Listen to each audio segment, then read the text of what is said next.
नमस्कार, मेरा नाम भऊ तोरसेकर। आप देख रहे प्रतिपक्ष। दोस्तों, आपको मालूम है पिछले शनिवार को चुनाव आयोग ने 5 राज्यों के विधानसभा का चुनाव घोषित किया है, उसका टाइम टेबल डिक्लेयर किया है।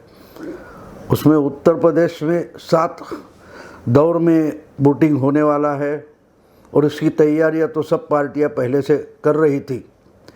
और पार्टियों से भी पहले जो कुछ मीडिया में फैले हुए कांग्रेस या सेक्युलर लिबरल लोग हैं, वो उससे पहले से तैयारी में जुट गए थे। आपको याद होगा तो जब बंगाल का चुनाव चल रहा था 8-9 महीने पहले, उस वक्त भी ये लोग रो रहे थे कि अरे बंगाल चला गया तो क्या बचेगा, बंगाल में ममता हारेगी तो बस मोदी ही मोदी है, मोदी को हराना है, और ममता हारेगी तो मोदी समझो पूरे देश में जीत गया तो यूपी का क्या होगा। ये वहाँ से चल रहे थे, लेकिन ममता जीत गई।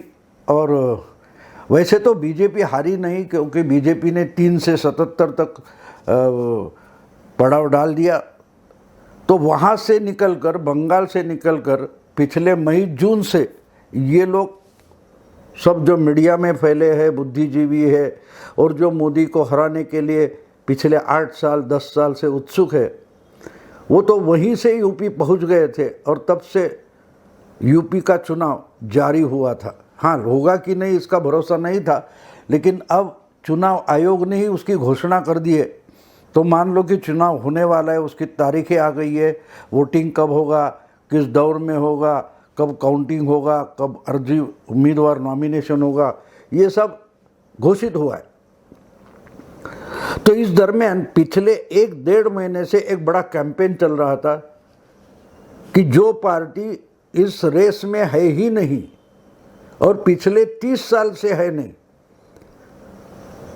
1990 से लेकर आज तक कांग्रेस यूपी के रेस में है ही नहीं, फिर भी जो लोग ये सब सेक्युलर या लिबरांडू है जो बार बार कांग्रेस को यूपी के रेस में लाते हैं, उन्होंने पिछले 2-3 महीने से शुरू कर दिया था कि भाई यूपी में तो कोई चमत्कार होने वाला है, और वो चमत्कार प्रियंका गांधी वड्रा करने वाली है। और आपको याद होगा शायद 1.5-2 महीने पहले एक बड़ा टैग लाइन या जिसको हम स्लोगन बोल सकते हैं, जुमला बोल सकते हैं, वो प्रियंका गांधी ने लाया, लड़की हूँ लड़ सकती हूँ। यानी कि यूपी के चुनाव से कांग्रेस की पॉलिसी बदलेगी, 40% जगह उम्मीदवार लड़कियां होगी, बच्ची होगी, महिला होगी। यानी कि महिलाओं को 40% आरक्षण कांग्रेस देने वाली है। और ये स्लोगन से ही यूपी की सब बाजी पलट गई। ये खबरें बार बार हमें सुनाई जा रही, दिखाई जा रही है। फिर आपको याद होगा कि कहीं लड़की हूँ लड़ सकती हूँ इस ढंग के कोई टी-शर्ट बनाकर जगह जगह पर बड़े बड़े शहरों में रैलियाँ निकाली गई, मैराथन शुरू हो गए, उसमें भगदड़ हुई। जो कुछ हुआ होने दो, उसके बारे में मैंने नहीं बोलूँगा। लेकिन प्रियंका ने बाजी पलटी, ये कहने का इतना जोर शोर से नाटक चल रहा था, तो उसका परिणाम क्या हुआ है कोई बताता नहीं। ठीक है, आप कैंपेन चलाओ, टी-शर्ट का बंटवारा करो, वो सब ठीक है, लेकिन इसका परिणाम जो कुछ बची कुची पार्टी है कांग्रेस की यूपी में, उस पार्टी पर उसका परिणाम क्या हो रहा है ये तो किसी ने बताना चाहिए।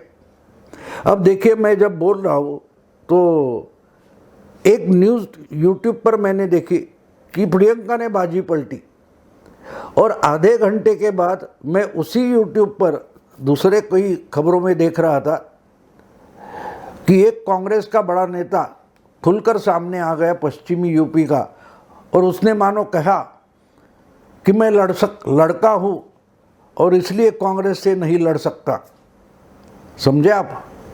आपको याद होगा इमरान मसूद नाम का एक शख्स है जो 2014 के चुनाव में, लोकसभा के चुनाव में बहुत बवाल में फंस गया था। उसने बोला था मोदी को कि तुम्हारी बोटी बोटी काट कर कुत्तों को डाल देंगे, ऐसा कुछ बोला था। मोदी जी को, जो मोदी जी ने यूपी जीत लिया उस वक्त। लेकिन उसके पहले जब चुनाव चल रहा था तब ये इमरान मसूद चर्चा में आ गया, क्योंकि इसने कोई पार्टी की या कार्यकर्ताओं की मीटिंग में बोल दिया था कि मोदी की बोटी बोटी कर कर कुत्तों को खिलाएंगे वगैरह। उस पर बहुत बड़ा बवाल मचा था। आगे कुछ हुआ पता नहीं, लेकिन उससे ये चर्चा में आ गया था। और ये कांग्रेस का नेता माना, वेस्टर्न यूपी में कांग्रेस का एक बड़ा नेता माना जाता है और मुस्लिमों में उसकी बड़ी पकड़ है, ऐसा भी कहा जाता है। अब जब यूपी का चुनाव आया है तो लास्ट मोमेंट में इसने कांग्रेस पार्टी ही छोड़ दी है। ये और उनका भाई है कोई, वो भी वेस्टर्न यूपी में कांग्रेस का बड़ा नेता माना जाता है। पिछले समय कभी एमएलए वगैरह रहे हैं ये लोग। तो इन्होंने अचानक कांग्रेस पार्टी, चुनाव डिक्लेयर होते ही कांग्रेस पार्टी छोड़ दिए और ये अब अखिलेश की समाजवादी पार्टी में जाने वाले हैं, ऐसा हम सुन रहे हैं। अब कब जाएंगे, कैसे जाएंगे, वो तो बात अलग है। लेकिन जब इमरान मसूद जैसा कांग्रेस का एक नुमाइंदा, एक लड़ाकू कार्यकर्ता, नेता पार्टी एन चुनाव में छोड़ देता है तो उसका मतलब समझना ज़रूरी है। इसने ऐसा क्यों किया है?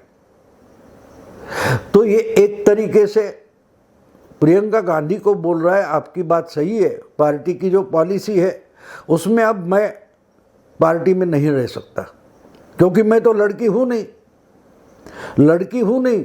इसके बाद कांग्रेस पार्टी जो है वो लड़कियों के लिए लड़ेगी और लड़कियां ही लड़ेगी, और जो मर्द है, लड़के हैं, वो कांग्रेस से लड़ नहीं सकते। अगर लड़के हो तो तुम लड़ नहीं सकते। प्रियंका गांधी ने जो स्लोगन बनाई, जो मीडिया ने बहुत बार उठाई है, उसका मतलब कांग्रेस के ही लड़कों पर क्या हो रहा है ये इमरान मसूद अपनी कृति से दिखाते हैं कि भाई मैं तो लड़का हूँ, और लड़का हूँ तो कांग्रेस में मुझे कोई स्थान नहीं है। कांग्रेस के लिए सिर्फ लड़कियाँ लड़ सकती है, अगर लड़के हो तो आप लड़ नहीं सकते। ऐसा खुद हमारी शीर्ष नेता, कांग्रेस की सबसे ऊपरी श्रेष्ठ नेता बोल रही है। तो मेरा कांग्रेस में कोई काम ही बचा नहीं। मैं कांग्रेस में रहूं क्यों और लड़ूं क्यों, क्योंकि मैं लड़ नहीं सकता। ऐसा अगर मेरे नेता को ही लगता है कि मैं लड़का हूं इसलिए लड़ नहीं सकता, तो मुझे कांग्रेस में रहने से कोई मतलब नहीं। मैं कांग्रेस छोड़ रहा हूं, और इसलिए इमरान मसूद ने कांग्रेस छोड़ने का शायद निर्णय लिया है। और आहिस्ते आहिस्ते बहुत सारे लोग कांग्रेस छोड़कर, यानी कि जो मैं न्यूज़ देख रहा था उस न्यूज़ में बताया गया बहुत सारे कांग्रेस के वेस्टर्न यूपी के नेतागण पार्टी छोड़कर समाजवादी पार्टी में जा रहे हैं। जाएंगे तब जाएंगे, लेकिन आज वो कांग्रेस पार्टी छोड़ रहे, ये न्यूज़ है, ये हकीकत है। तो प्रियंका गांधी ने बाजी पलटी यूपी की, तो क्या पलटी है इसका ये उदाहरण है। जब आप ज़मीनी तौर पर काम नहीं करते, पार्टी नहीं चलाते, ज़मीनी तौर की राजनीति आप नहीं करते, तो आपको पता नहीं होता कि लोगों के मन में क्या चल रहा है। और लोगों के मन में जो चलता है उसी से लोगों का मत बनता है, जिसको हम वोट बोलते हैं। और वो वोट डालने से चुनाव होते हैं। वो अगर वोट आपके खिलाफ चला जाए तो आप हार जाते हो, वो वोट आपके साथ आ जाए तो आप जीत जाते हो। तो इसलिए बात यह है कि प्रियंका गांधी जो है वड्रा, वो कुछ जेएनयू के लोग, कुछ जर्नलिस्ट उनको साथ लेके बैठ जाती है और तय करती है कि हमारी राजनीति क्या होगी। ये यूनिवर्सिटी में बैठने वाले जो लोग होते हैं वो बड़ी किताबें पढ़े होते हैं। अब किताब क्या होता है, तो किसी और का जो अनुभव होता है उस पर पूरी जानकारी लेकर अभ्यास करके बताई गई स्टोरी होती है, लेकिन वो हकीकत होती है ऐसी नहीं। देखो 10 साल पहले कोई हकीकत होती है, वो आज के लिए हकीकत नहीं होती। इसलिए ऐसे लोग जब आपके इर्द गिर्द खड़े हो जाते हैं और आपको गाइड करना शुरू करते हैं, आपको एडवाइस करना शुरू कर देते हैं, तो आपका रिश्ता ज़मीन से रहता नहीं। तो ये अपने को अलग अलग आपको आइडिया देते हैं। पिछले चुनाव में आपको याद होगा 2019 के चुनाव में जब चुनाव ख़त्म हो गया और रिजल्ट आ गया तो गई 2-3 शख्सियत ऐसी थी कि उन्होंने कांग्रेस के कैंपेन के लिए 150 से 200 करोड़ रुपए लिया था। सोशल मीडिया यहाँ वहाँ धमाल मचाने वाले थे। वो चुनाव खत्म होने के बाद भाग गए, उन्होंने हिसाब तक नहीं दिया कि 200 करोड़ का किया क्या। तो जब आप ज़मीन से जुड़े नहीं रहते तो ऐसे लोग आपके इर्द गिर्द आ जाते हैं और आपको एक दिखावा आभास पैदा कर देते हैं आपके सामने कि देखो हम ये कर सकते हैं, हम वो कर सकते हैं, ऐसा इतने आसानी से हम सक्सेसफुल हो जाएंगे। ये बात लोगों को इस ढंग से वायरल हो जाएगी कि लोग वोट देने के लिए आपके पास दौड़े दौड़े आ जाएंगे और आप खुश हो जाते हो। राहुल गांधी हो, प्रियंका वाड्रा हो, इनके लिए ऐसे लोग बहुत मायने रखते। तो याद होगा आपको पिछले चुनाव में 1.5 साल से प्रशांत किशोर को हायर किया था राहुल गांधी ने। उन्होंने खाट पे चर्चा वगैरह वगैरह बहुत नाटक किए थे। आखिर में समाजवादी पार्टी से अलायंस करके लड़े और कांग्रेस के जितने थे उससे आधे भी नहीं बचे एमएलए। तो इस वक्त क्या होने वाला है? यही होने वाला है। मैं लड़की हूँ, लड़ सकती हूँ, ये स्लोगन सुनने को अच्छी लगती है। किसी बिल बोर्ड पर लगाए लिखे, दीवार पर बड़े बड़े अक्षरों में लिखे तो ज़रूर अच्छी लगेगी, लेकिन क्या उससे लोगों के वोट मत बदल जाते हैं? लोगों का जो विचार है वो बदल जाता है? आपकी पार्टी के लिए लोग आकर्षित हो जाते हैं? बिल्कुल नहीं होते, क्योंकि जो लिखा है वो बढ़िया है। लोग भगवान श्री राम हो, श्री कृष्ण हो, इनकी पूजा करते हैं, लेकिन लोगों को मालूम होता है कि हम खुद राम और श्री कृष्ण नहीं बन सकते। वो तो भगवान थे, हम तो आम आदमी हैं। हम छोटी छोटी चीज़ों के लिए लड़ते हैं, त्याग भी नहीं कर पाते। महात्मा गांधी की पूजा लोग करते, लेकिन महात्मा गांधी बनना आसान नहीं होता, ना गोडसे बनना भी आसान होता है। अगर गोडसे बनोगे तो फांसी जाने की हिम्मत भी रखनी पड़ती है। तो इसलिए महात्मा गांधी भी नहीं बनना आसान नहीं होता और गोडसे बनना भी आसान नहीं होता। लेकिन ये किताबी लोग जो होते हैं, यूनिवर्सिटी में बैठते हैं और बड़ी बड़ी आइडियाज़ निकालते हैं और पॉलिटिक्स को बेचते हैं, उनके लपेटे में आप आ जाओगे, चपेटे में आप आ जाओगे तो आपका राहुल गांधी होना तय है। इसलिए आपको याद होगा कि अपने ही ताकत पर, बलबूते पर यूपी जीतने निकले थे राहुल गांधी।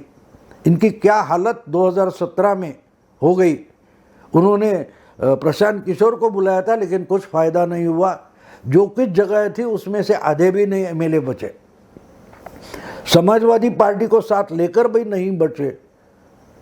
तो प्रियंका गांधी बाजी कौन सी पलटने वाली है, मेरी समझ में नहीं आता। एक स्लोगन से इतनी, देखो स्लोगन भी एक जावेद अख्तर हो, सलीम खान हो, वही तो अमिताभ बच्चन के डायलॉग लिखते थे, जरूर लिखते थे। और बड़ा, तुम्हारे पास क्या है, मेरे पास गाड़ी है, बंगला है, यों यों यों, तुम्हारे पास क्या है? तो शशि कपूर बोलता है मेरे पास माँ है। वो उस समय का डायलॉग है, चल गया था। लेकिन एक बात समझ में आनी चाहिए, जो स्टोरी है, बोलने वाले जो एक्टर है, पेश करने वाले, परफॉर्म करने वाले आर्टिस्ट है, वो जिस ढंग से बोलते, जिस आवाज़ में बोलते, जिस सिचुएशन में बोलते, उसका परिणाम होता है। सिर्फ शब्द जो होते हैं वो परिणाम कारक नहीं होते। अमिताभ बोलता है या शशि कपूर बोलता है, उससे जो परिणाम होता है वो जावेद अख्तर के बोलने से नहीं होगा। इसलिए जावेद अख्तर वही डायलॉग खुद का करके बोल गए तो उसका परिणाम होता नहीं। इसी ढंग से अगर प्रियंका गांधी बोलते कि मैं लड़की हूँ, लड़ सकती हूँ, ये स्लोगन देना ठीक है, लेकिन आप इंदिरा गांधी नहीं हो।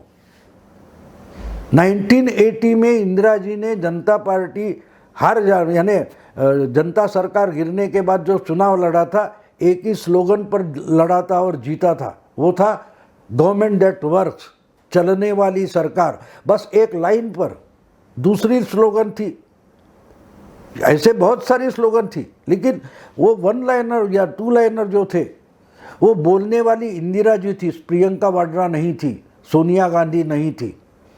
तो सोनिया गांधी के मुंह से निकलते जो शब्द है प्रियंका के मुंह से निकलने वाले शब्द और इंदिरा जी के मुंह से निकलने वाले शब्द, उसमें फ़र्क होता था। वही शब्द आप इस्तेमाल करो तो नहीं चलेंगे, नहीं परिणामकारक होंगे। तो इमरान मसूद वही बोल रहा है, भाई आपका ठीक है, मेहरबानी आपकी, आपकी स्लोगन बढ़िया है, लड़की हूँ लड़ सकती हूँ, लेकिन मैं तो लड़का हूँ, और लड़का हूँ इसलिए कांग्रेस के लिए तो नहीं लड़ सकता, इसलिए मैं पार्टी छोड़ रहा हूँ जयराम जी की, या अलविदा करके इमरान मसूद जैसे जो लड़ सकने वाले कांग्रेस के लड़के हैं, मर्द है, जो कोई है, वो छोड़कर निकल जा रहे। दोस्तों, अगर ये वीडियो आपको पसंद आए तो लाइक कीजिए, शेयर कीजिए और प्रतिपक्ष को सब्सक्राइब कीजिए। नमस्कार।